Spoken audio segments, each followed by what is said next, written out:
শেখ হাসিনা ভারতে থাকবেন কিনা তাকেই সিদ্ধান্ত নিতে হবে, পরিষ্কার জানিয়ে দিলেন ভারতের বিদেশমন্ত্রী। হাসিনা কি ভয়ে দেশে ফিরতে চাইছেন না? আর কতদিন ভারতে থাকবেন শেখ হাসিনা? ভারতেই কি পাকাপাকি থেকে যাবেন বাংলাদেশের প্রাক্তন প্রধানমন্ত্রী? এবার কি হাসিনাকে বাংলাদেশে পাঠিয়ে দেবে ভারত? প্রত্যর্পণের চাপের মধ্যে আর কি বললেন জয়শঙ্কর? ভারত বাংলাদেশ সম্পর্ক কোন দিকে এগোচ্ছে?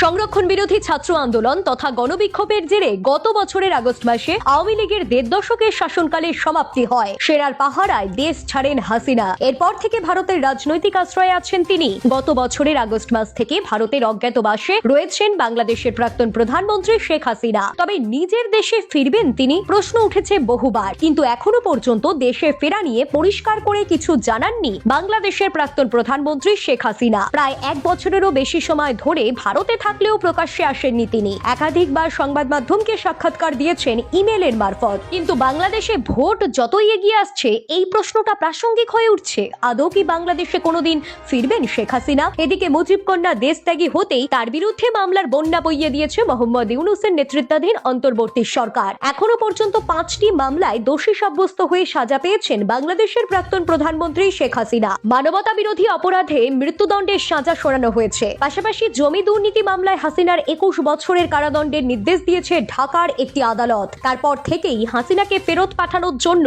ভারতের ওপর চাপ বাড়াচ্ছে ইউনূস সরকার। এবার বাংলাদেশের প্রত্যর্পণের চাপের মুখে হাসিনাকে নিয়ে তাদের অবস্থান জানিয়ে দিল ভারত। ভারতের বিদেশমন্ত্রী এস জয়শঙ্কর এই নিয়ে মুখ খোলেন। এনডিটিভিকে দেওয়া সাক্ষাৎকারে শনিবার ৬ ডিসেম্বর বিদেশমন্ত্রী এস জয়শঙ্কর বাংলাদেশের প্রাক্তন প্রধানমন্ত্রী শেখ হাসিনার এই দেশে চলে আসা এবং তার থেকে যাওয়া নিয়ে কথা বলেন। ইতিমধ্যেই দুবার নয়াদিল্লিকে চিঠি দিয়েছে বাংলাদেশের বিদেশ মন্ত্রক। এদিন একটি সর্বভারতীয় সংবাদ মাধ্যমে সাক্ষাৎকারে জয়শঙ্করকে প্রশ্ন করা হয়, হাসিনা কি যতদিন ইচ্ছে ভারতে থাকবেন? উত্তরে বিদেশমন্ত্রী বলেন, একটা বিশেষ পরিস্থিতিতে তিনি এখানে এসেছিলেন। আমার মনে হয় সেই সময়ের পরিস্থিতি স্পষ্ট করেছে তার সঙ্গে কি ঘটেছিল। কিন্তু আবারও বলছি, এটা এমন একটি বিষয় যেখানে তাকেই বাংলাদেশ ফেরা নিয়ে সিদ্ধান্ত নিতে হবে। বাংলাদেশে গণবিক্ষোভের পর থেকেই ভারতের সঙ্গে সম্পর্ক খারাপ হয়েছে ঢাকার। হাসিনা ভারতে আশ্রয় নেওয়ায় তা বেড়েছে বই কমেনি। এই অবস্থায় দুই দেশের সম্পর্ক নিয়ে জয়শঙ্কর বলেছেন, আমরা শুনেছি যে বাংলাদেশের মানুষ, বিশেষ করে এখন যারা ক্ষমতায় আছেন, তাদের বিগত নির্বাচন পরিচালনা নিয়ে সংশয় ছিল।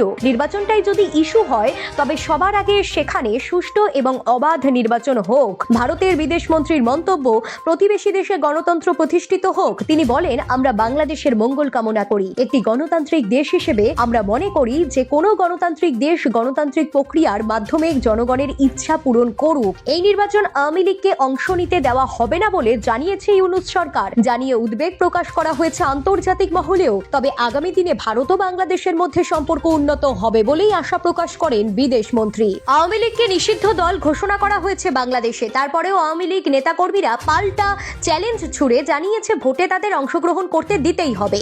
এই পরিস্থিতিতে তাদের দলনেত্রী একের পর এক আইনি জটিলতায় জড়িয়ে পড়ায় তাদের আত্মবিশ্বাস খানিকটা কমে গিয়েছে বলেই বলছেন কেউ কেউ।